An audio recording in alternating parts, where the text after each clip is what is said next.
What's up, everybody? Welcome back and happy Thursday. I'm meteorologist Andrea Myers, bringing you your daily hail forecast, sponsored as always by C3 Group, Merlin Law Group, American Contractor, and Atlas. Go ahead and check them out in the description to this video. So we're starting out with a recap of yesterday's activity through Oklahoma and Texas.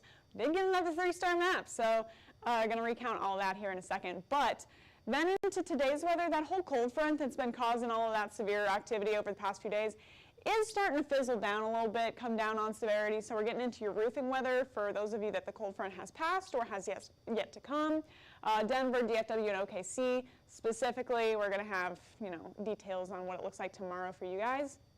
Then again, that whole cold front is shifting off to the east. New England, you might get some heavier rain from that, and then Tropical Storm Philippe is also headed up that way. So it could be kind of a double whammy with even more heavy rainfall. New York City's already been dealing with enough, but we've got that headed out that way. So I'm going to cover all of that upcoming weather in a second. But first, of course, come see us at the RCAT, guys. Frank is there. We're going to have giveaways. It's like a steakhouse dinner, I think. So Hail Trace employees, unfortunately, can't register. So someone go enjoy a nice steak dinner from the RCAT booth giveaway. Say hi to Frank. Give him a hard time, as always. This is going to be at the Marriott Marquis Houston, booth number 721, and it lasts through today and tomorrow. So that's number one. Number two, we're going to be at the Limitless GPO annual event. Brandon is going to be at this one. This is kind of a cool little training, networking event. There's going to be a few speakers, and then I'm told it's pronounced foaling at the end, and it's like bowling but with football. So if you're into bowling or football, and the combination of the two, come see us at the Limitless GPO annual event. This one is going to be in McKinney at the SRS distribution headquarters on October 12th. So a couple fun little October events to look forward to there. Now getting into yesterday, all right? So, I mean, again, it was the Oklahoma-Texas show. The two states got a decent amount of hail and wind across both Oklahoma City suburbs and Tulsa. Both got some hail and wind, as well as down in a lot of north and west Texas. So Lubbock, you did it. You did get hit. Midland as well, and then out in DFW, we got some hail. So let's take a look at that. Texas was our 3-star into yesterday. Here's all those kind of gray outlines are going to be our swaths from all that severe hail. There's that Lubbock storm.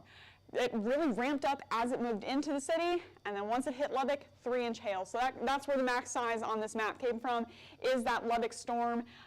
Everybody should report hail like they do in Lubbock. Got tons of pictures of that, and then it tapered off as it moved out of the city. But we also got some large hail south of Plainview in, I'm going to say, Floydada, and then out east, Paducah, Crowell, got lots of ping pong to golf ball sized stones out that way.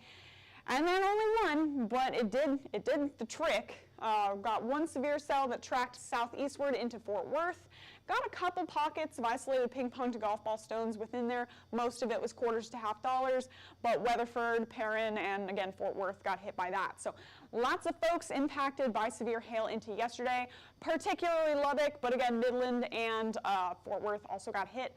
So if you guys want access to that map, if you don't have Hail Trace products yet, you can scan the QR code up above me or click the link in the description to this video. That'll get you a demo, or we can help you sign up. Or if you already have Hail Trace mapping products, check out Lubbock, Fort Stockton, Floydada, Fort Worth, Texas hail. And that hit over 76,000 homes. So lots of roofs to go out and check out with that Wednesday 3-star map. So now I'm getting into the upcoming weather, all right? Here's our trough that's kind of sinking off to the east. So it looks like on Friday, it's going to move its way out towards New England, and then we got Tropical Storm Philippe that's going to head up, get kind of sucked into the main part of that trough as it continues into the East Coast. So that's where we get a couple of chances of some heavy rain for you guys out in New England with that setup. And then not only does it linger there, but that trough just continues to deepen and starts to just kind of hang out. in parts of Canada and the upper northeast. So got a few chances of rain, and then that's going to kind of stick around, and now we're blocking out this ridge. So hopefully what that does mean, silver lining, is that cooler weather is on the horizon for you guys out in the Ohio Valley. But here's the remnants of the system today. Finally has made its way off the coast. You can see the leading edge of that storm. That's been producing some high winds, but now conditions in Houston, Corpus Christi, San Antonio, that should all be starting to improve, starting to see rain lightening up, and then, should just move on to cloudy skies for the rest of the afternoon. And then that whole front extends all the way into the Ohio Valley right now, with some patches of pretty heavy rain going through Illinois and Indiana, but that is all below severe limits at this point. So trough intensity-wise has weakened. Look at that temperature gradient. I mean, behind it in Kansas City, it's 73 degrees. Ahead of the trough in Atlanta, ahead of that cold front, I should say, 78 degrees. So only like 5 degrees difference behind the front versus ahead of it. Not a lot of forcing temperature-wise to get us any more severe storms into today. Pretty consistently across the 60s and 70s in the U.S. But there's that 24-hour temp change. I'm loving this map this week because, this trough has done the thing, changing us from summer into fall with 10 to 20 degree temperature drops all the way from Michigan down into Texas and the Gulf Coast. So definitely a powerful front as it swept across the Central Plains and the Mississippi Valley, and again should be kind of weakening as it moves off to the east. There's what it looks like into today. Just some more general rain, thunder, heavier rain in some areas, maybe some gusty winds, but nothing really widespread above severe limits as that tracks through the Ohio Valley and the southeast through Friday morning.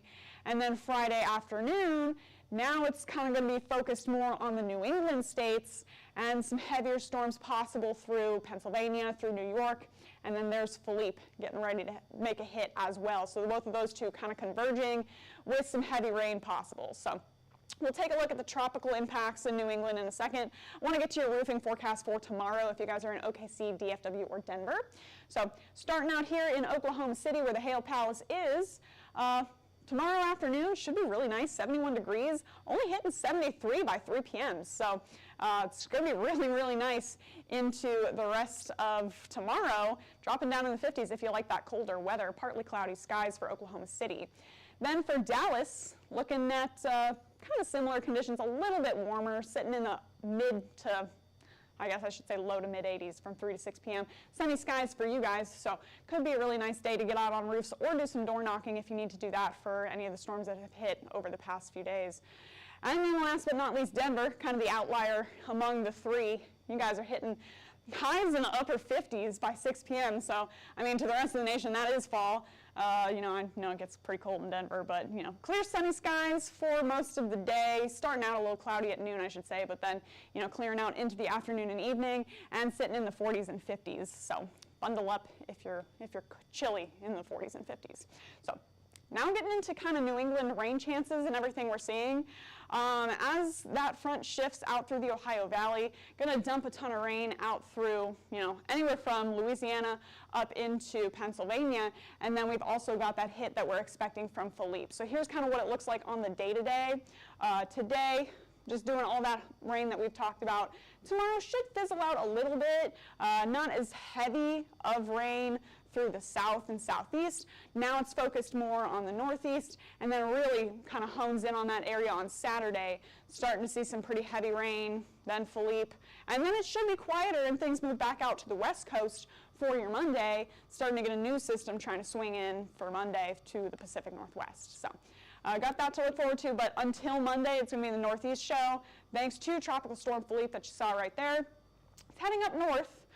Should scrape just to the west of Bermuda by Friday morning, 50-mile-an-hour winds, so still sub-severe, but they are at tropical storm force.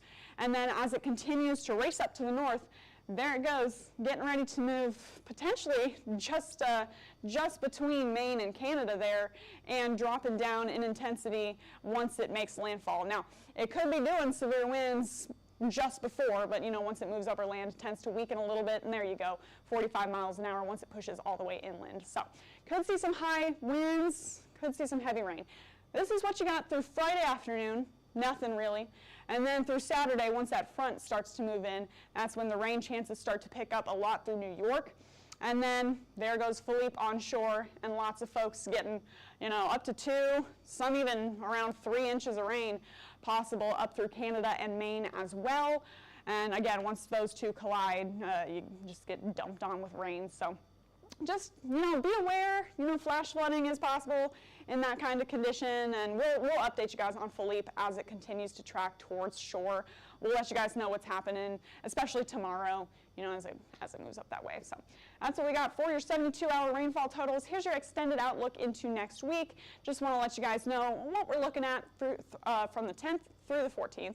So more rain than average, surprise, surprise, across the east and across the Pacific Northwest with that second system moving in. So if you're under the influence of one of those low pressure systems, got a chance to see a little bit more rain than usual this time of year. And if you're underneath that high pressure system, going to stay drier than normal for this time of year. Now the whole central part of the U.S., possible to see warmer than average conditions for October 10th through the 14th, so that's like mid next week. Even in the Rocky Mountains, warmer than average. We got to wait for those lows and those troughs to swing through to get us back into those fall conditions. Doesn't necessarily mean it's going to be hot, just means it's going to be warmer than average for your mid-October period. So it's kind of what we're looking at into next week. And again, of course, we'll update you guys on what's happening, what the pattern looks like as it comes at us. You can follow us on YouTube, Facebook, Instagram, Twitter, and TikTok. Hit See First on Facebook so you never miss a live video, and smash that subscribe button everywhere else. And then if you want to get in contact with us, if you want access to any of those maps, scan that QR code, click the link in the description, we'll get you set up. Or if you have questions, give us a call at 855-334-4245. Email us at info@hailtrace.com or check out hailtrace.com for more details. And for now, I'm meteorologist Andrew Myers. Thanks for watching.